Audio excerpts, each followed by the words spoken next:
Tudo bem, pessoal? Professor André para mais uma videoaula de Geografia para os alunos do 8º ano. E lembrando que esse vídeo e outros você vai encontrar lá no canal Celc Geografia. Vai lá! E se liga aí que hoje nós vamos começar com o tema do continente americano. Bom, pessoal, antes de mais nada, eu vou estar aqui falando para você, primeiro, algumas características desse continente, tá? Em relação aos outros continentes. E depois vamos regionalizar a América.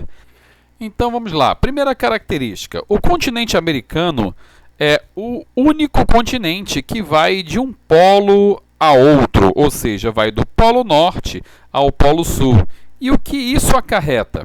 Vamos entender que nós estudamos lá no 6º ano as zonas climáticas da Terra. Vimos que a linha do Equador, que corta o globo em dois hemisférios, o norte e o sul, é a região mais quente do planeta.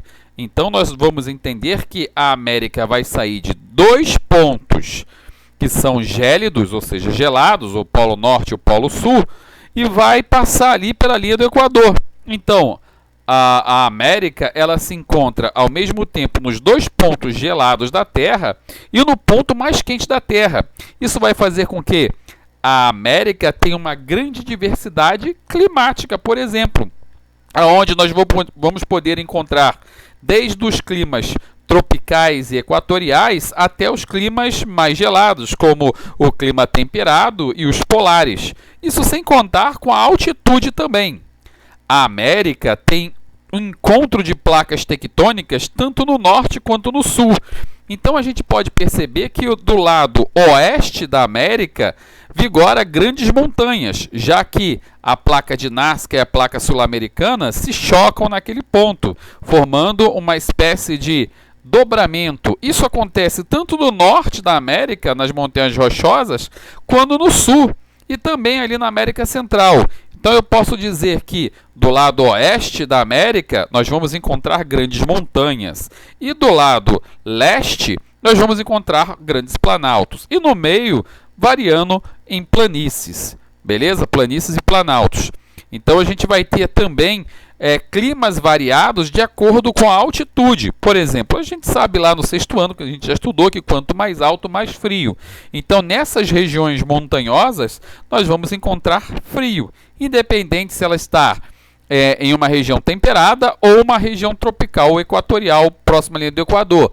Então, isso faz com que a América tenha uma grande variedade climática e, consequentemente, também sofrerá uma grande variedade de biomas, vegetações diferenciadas. Resumindo, fatores como a altitude e sua extensão latitudinal, ou seja, a sua extensão de um polo a outro, faz com que a América tenha uma grande variedade de vegetação, de clima e, obviamente, uma diversidade de biomas. A América tem seus limites a oeste, o Oceano Pacífico, a leste, o Oceano Atlântico, ao norte, o Oceano Glacial Ártico e ao sul, o Oceano Glacial Antártico. Vamos à regionalização da América. A América ela tem duas formas de ser regionalizada. A primeira leva em consideração os critérios físicos e políticos. Mais ou menos podemos dizer que ela leva em consideração os critérios da geologia. E nessa regionalização, a América é dividida em três partes. A primeira é a América do Norte. A América do Norte compreende basicamente o México, os Estados Unidos e o Canadá. Depois vem a América Central.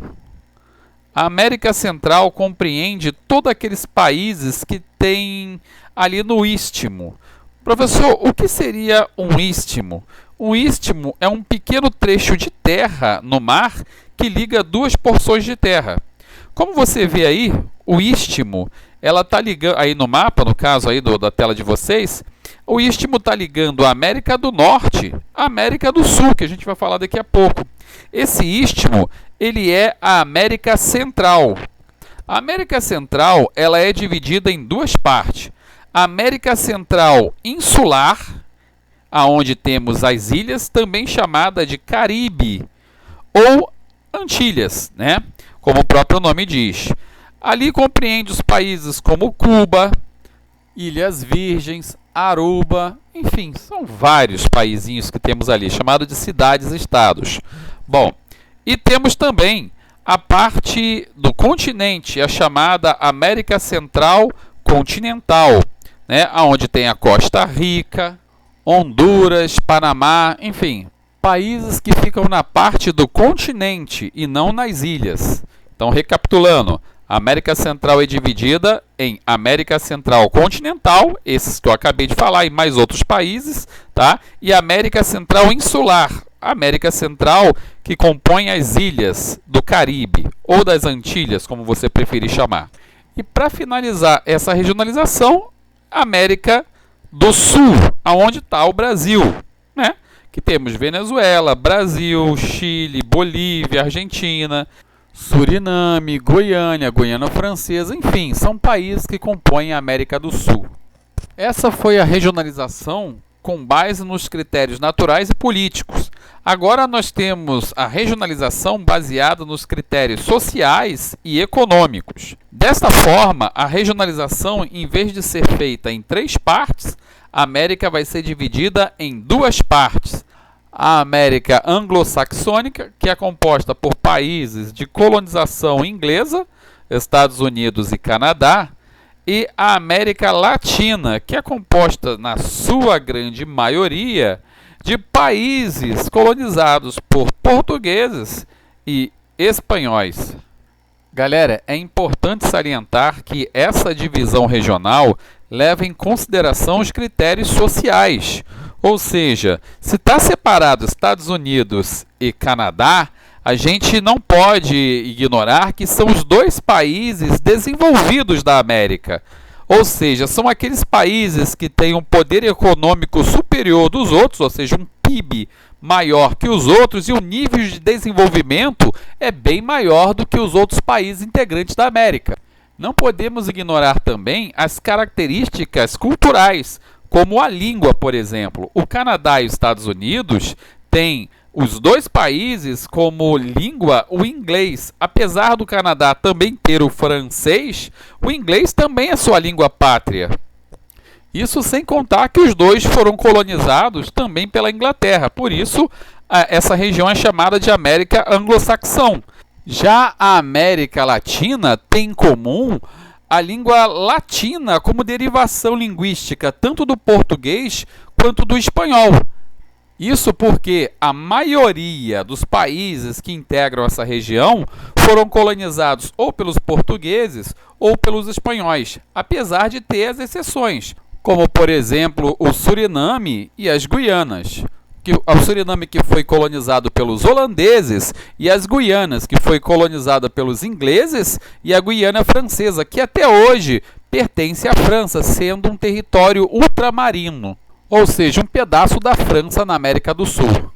Outra característica também que difere a América anglo-saxônica e a América Latina são as características sociais e econômicas.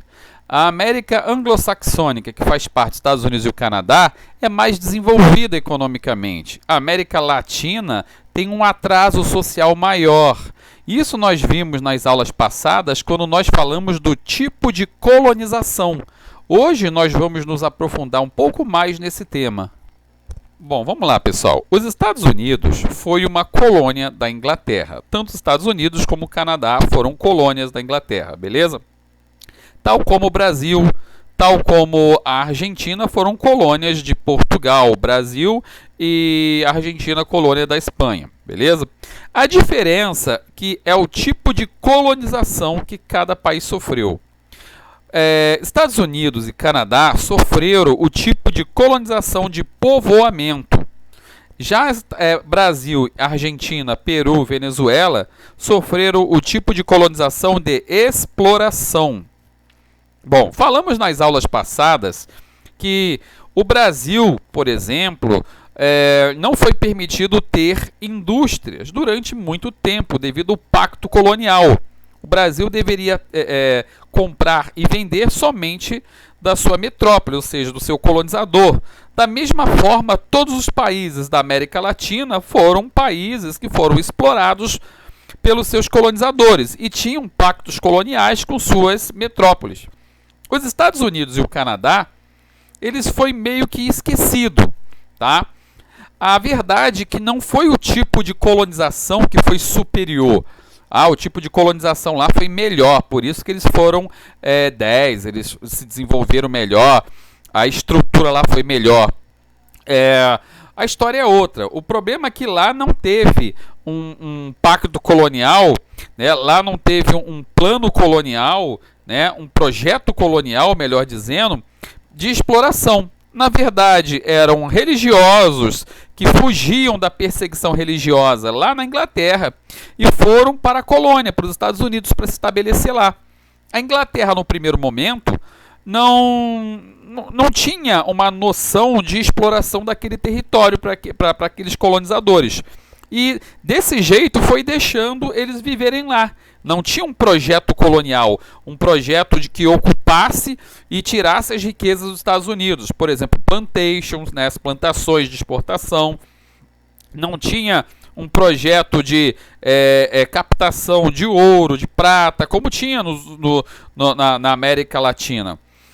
Até tinha na região sul dos Estados Unidos, mas isso foi tardio. O sul ainda ficou do lado da Inglaterra, porque aqui na página do livro de vocês, na página 96, conta sobre a Guerra de Secessão. A Guerra de Secessão foi uma guerra civil entre o norte e o sul, porque a princípio esses colonizadores que fugiram da Inglaterra fundaram 13 colônias. 13 colônias ali na região do leste dos Estados Unidos, bem ali na beira do mar, certo? Essas 13 colônias, inclusive, se encontra aqui na página 94 do livro de vocês, tá ok?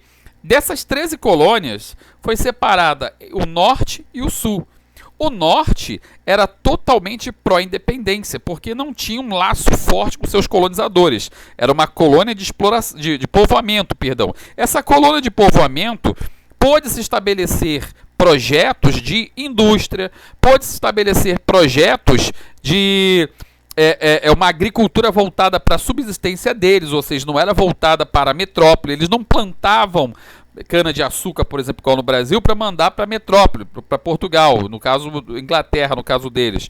Eles plantavam para eles. Então, toda essa liberdade, a falta desse projeto colonial, fez com que eles se desenvolvessem primeiro, né? Se desenvolvesse, não fosse amarrado a um pacto colonial. Nisso, o norte ele acaba lutando contra o sul em uma guerra civil. O sul ele era a favor da Inglaterra, ele é federação e união, certo? A federação era a favor da Inglaterra, só que ela perdeu, certo? Ela perdeu. E o norte ganhou. Nisso houve a unificação do norte e o sul e surgiu daí no processo de independência os Estados Unidos da América, certo? Então eles tiveram a liberdade através dessa falta de um pacto colonial, de um projeto colonial de exploração, e por ser colônia de povoamento, uma liberdade de se desenvolver como país, né? Toda a sua riqueza passou a ficar dentro do próprio país, diferente do Brasil, da Argentina, da Bolívia, que mandava suas riquezas para a metrópole. Então a gente tem aí esse nível de desenvolvimento, um fato diferencial entre a América anglo-saxônica e a América Latina. A anglo-saxônica com colonização de povoamento e a América Latina com colonização de exploração. Bom, pessoal, para finalizar aqui, é sempre bom lembrar que, apesar do nome América Latina, nós tivemos algumas colônias aqui que não foram derivadas nem de antigos colonizadores espanhóis e nem colonizadores portugueses. É o caso, por exemplo, do Suriname, que já foi dito aí. Tá? O Suriname foi colonizado pela Holanda e hoje, apesar de ter sofrido já o processo de independência, se fala holandês lá. É o caso, por exemplo, da Inglaterra, que tem colônias tanto na América do Sul como na América Central. Na América do Sul, a Guiana, que já foi uma colônia da Inglaterra e que hoje já está no processo de independência, já é independente. Mas a Inglaterra, por exemplo, ainda tem colônias, né? As Ilhas Virgens, por exemplo, é uma colônia que fica lá no Caribe, na América Central e Sul. Então nós temos aí, né, alguns países sim que não derivam da língua latim, que estão na América do Sul e na América Central, tá ok? Um grande abraço, fiquem com Deus e até a próxima videoaula.